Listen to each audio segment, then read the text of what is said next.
Quand j'ai eu 17 ans, j'ai fait une crise cardiaque et en fait j'ai failli mourir. Donc mon cœur battait très très très vite.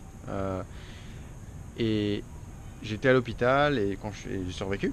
Et quand je suis sorti de l'hôpital, le docteur m'a dit: Valentin, on sait pas ce que t'as, on sait pas comment te guérir, mais on sait que ça peut arriver n'importe quand.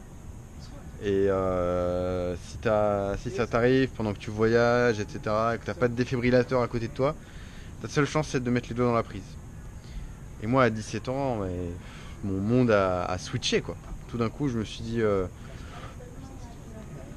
oh putain, je suis trop jeune pour mourir maintenant et j'ai trop d'expériences que je veux faire. À 17 ans, c'était beaucoup autour des filles. Voilà. Et, et je voulais voyager, et je voulais accomplir mes rêves, et je voulais vivre tout. Je voulais tout vivre.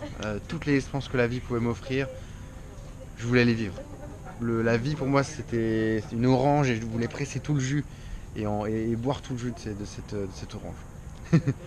Et, et donc c'est ce que j'ai fait à 17 ans, à 18 ans, je suis parti à 18 ans, je suis parti faire de la boxe thaï en Thaïlande parce que c'était mon rêve et j'ai fait toutes ces choses, ça a changé ma vie. Cette crise cardiaque, c'est le plus beau cadeau que la vie m'ait jamais fait. Et ça a changé totalement ma perspective par rapport au temps qui s'écoule et au temps qui passe, parce que pour moi, je vivais au jour le jour. Chaque matin, tu vois, je prenais une pilule de bêta-bloquant et c'était pour limiter le risque d'avoir une autre crise cardiaque. Et cette pilule, pour moi, c'était ce réveil matinal, ce wake up. C'est peut-être ta dernière journée. Qu'est-ce que tu vas en faire? et, et voilà, donc je vivais chaque jour comme si c'était le dernier. Et je vivais au jour le jour.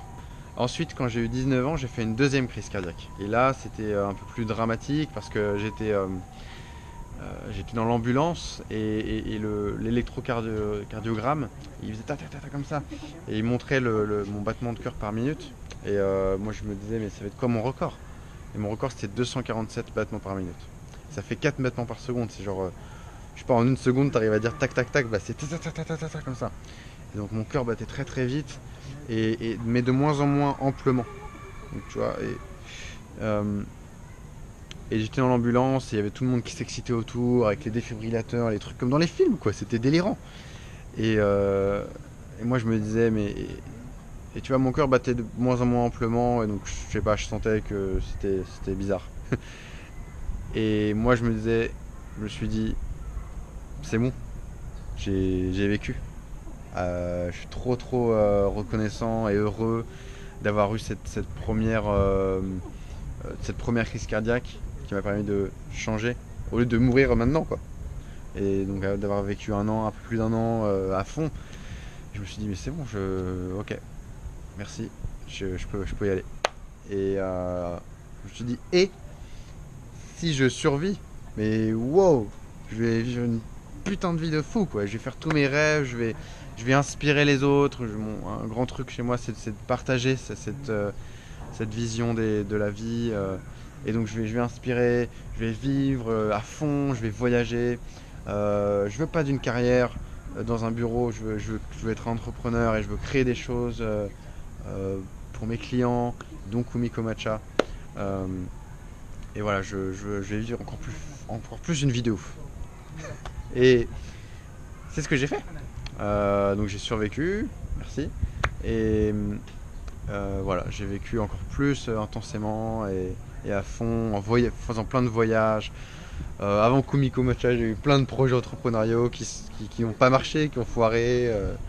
Et voilà. Et donc là, c'est pour moi être ici au Japon maintenant, en train de visiter mes producteurs et les fermiers du thé matcha, c'est énorme. C'est le paradis, je sais pas comment on dit, c'est énorme. Je suis très très reconnaissant pour toutes les personnes qui m'ont aidé à y arriver.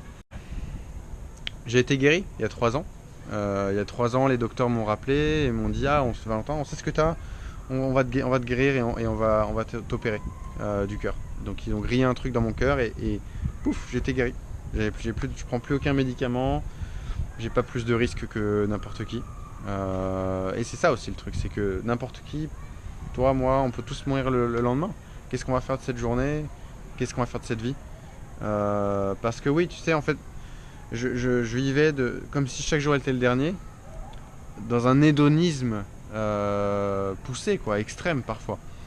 Et, et pour moi, en fait, je sais pas, tu sais, en grandissant de 17 ans à maintenant j'ai 25 ans, euh, en grandissant, bah, j'ai eu des projets, je voulais faire des choses, me projeter plus dans le futur. Et, et du coup, j'ai commencé à avoir une vision de passer de l'hédonisme à une vision qu'on appelle stoïque, c'est-à-dire de vivre aussi je sais pas comment dire en français, de vivre pour le futur, de pas forcément prendre tout le plaisir maintenant, mais de garder un peu de plaisir pour après, pour que le plaisir d'après, dans le futur, soit encore plus grand. Et donc mon grand truc, c'est de vivre les deux paradigmes, hédonisme et stoïcisme. C'est-à-dire que maintenant, je vis ma vie comme si chaque jour était le dernier, et comme si j'allais vivre pour toujours.